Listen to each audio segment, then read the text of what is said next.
So the new JL Wrangler, no matter which model you have, they all come with this central axle disconnect. And what this is a motor on your passenger side axle tube that disconnects the collar on your passenger side shaft.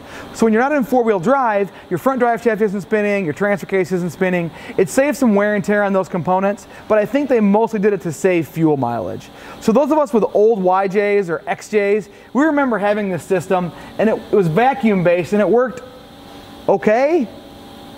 But I hope this electronic-based system lasts a lot longer than the vacuum-based system did. At any rate, all of them come with this skid plate here. It's kind of wimpy and weak, so we came up with something a little bit better.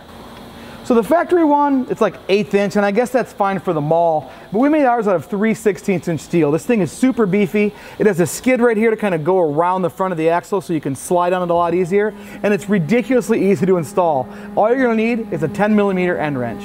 All right, so we've got 2 bolts here on the bottom, 1 bolt on each side. Like I said, 10mm end wrench. You're gonna go ahead and remove those and save those 4 bolts.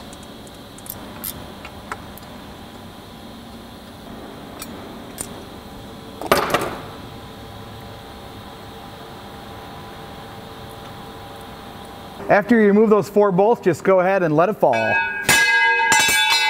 Now take the JCR skid and put it in place and loosely install the 4 factory bolts that you just removed.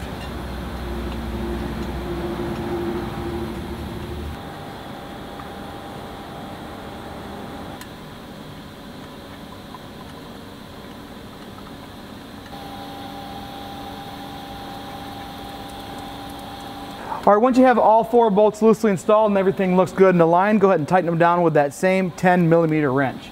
And if you have any questions, problems, or concerns with this product or any product here at JCR Off-Road, give us a call, 269-353-1184, or email us at tech@jcr.us. Thanks for your order. Thanks for being part of the JCR Off-Road family. We'll talk to you soon.